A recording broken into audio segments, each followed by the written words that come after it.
E aí, pessoal, tudo bem? Eu hoje quero abrir esse vídeo compartilhando algo que eu aprendi com um analista que tive por um tempo na vida.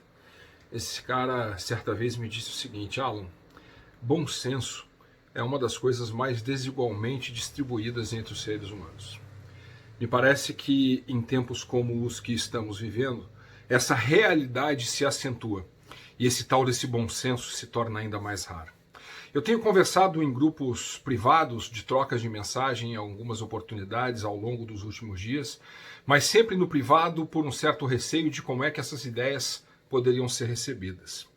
Mas felizmente eu começo a ver o posicionamento de algumas personalidades, empresários, médicos, que estão começando a defender essa tomada de consciência um pouco maior sobre a gravidade do problema que a gente está enfrentando, e eu quero compartilhar esse raciocínio com você.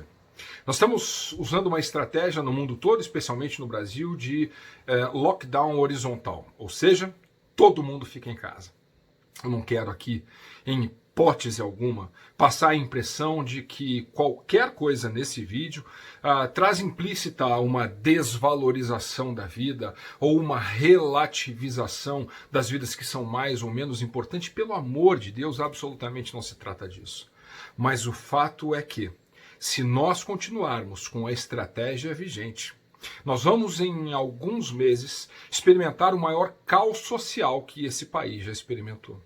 Em nome de salvar, eventualmente, até alguns milhares de vidas por causa do coronavírus, do contágio e etc., é provável que nós estejamos caminhando numa direção de termos que lidar com centenas de milhares de mortos em decorrência de fome, em decorrência de caos social, em decorrência de suicídio e em decorrência do aumento vertiginoso de criminalidade que nós seguramente vamos experimentar se as previsões que estão no mercado de 30 a 40 milhões de desempregados no Brasil se confirmarem.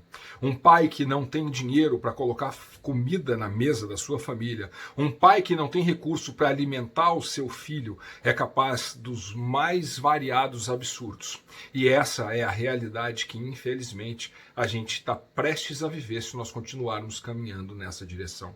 Mais uma vez, eu não estou propondo aqui relativizar nada, mas 80% dos empregos desse país são gerados por micro e pequenas empresas. Essas pequenas empresas têm, em média, caixa suficiente para sobreviver por 27 dias. Em mais uma ou 2 semanas, essas empresas vão quebrar. E são essas empresas que mantêm o Brasil funcionando. Se nós não começarmos agora a pensar em estratégias alternativas para voltar a fazer a economia funcionar, o período que se avizinha, acredite, vai ser muito pior do que o que nós estamos vivendo agora com o auge da contaminação do coronavírus. Nesse momento, o que eu percebo é as pessoas absolutamente em pânico, e o pânico nos impede de raciocinar. Eu estou vendo cidades inteiras no estado em que eu moro, no Paraná, sendo vítimas de toque de recolher. As pessoas são obrigadas a ficar trancadas dentro da sua casa das 11, 10, 9 horas da noite até 5, 6 horas da manhã, não sei ao certo. Mas são cidades que sequer têm casos contaminados e que estão trabalhando na direção de trancafiar as pessoas dentro de casa. Nós não podemos continuar caminhando nessa direção. Nós precisamos recobrar o bom senso. Nós precisamos recobrar a racionalidade para pensarmos juntos em formas alternativas, sim, de preservar a vida, de colocar um fim à pandemia, mas sem esquecer que existe um pós-pandemia, que existe um momento em que as pessoas não vão ter dinheiro para pagar as suas contas, em que as empresas vão quebrar e que, se isso acontecer, o caos social e econômico decorrente vai ser muito maior do que qualquer outra coisa que nós estamos enfrentando agora. Eu entendo as pessoas em pânico, eu entendo as pessoas querendo afastar prestadores de serviço dos condomínios, querendo que ninguém entre nos condomínios, não circulem pelas ruas. Eu entendo isso.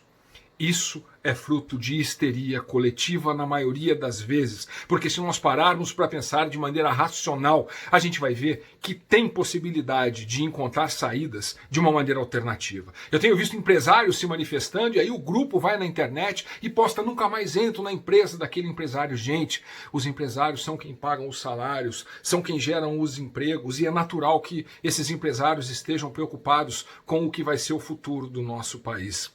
A gente precisa raciocinar de maneira lúcida, porque do contrário a gente não vai conseguir encontrar uma saída que conjugue a preservação das vidas e o enfrentamento do vírus com o grande desastre que pode vir depois. A gente precisa pensar nisso e precisa pensar a partir de agora, porque em mais alguns dias vai ser muito tarde para mudar o rumo das coisas. Eu vi o Thales Gomes hoje falando sobre lockdown vertical. Eu não sou epidemiologista, eu não sou especialista nisso, eu não sei se isso funciona, mas é uma alternativa. É isolar as populações que são mais vulneráveis, os idosos, aqueles que têm alguma deficiência no seu sistema imunológico, e fazer a vida seguir. Nós precisamos pensar nisso. Eu confesso não ter até o momento a resposta. Talvez essa ideia que o Thales deu do lockdown vertical ao invés do lockdown horizontal possa ser uma boa alternativa. Eu não sei onde é que está a solução.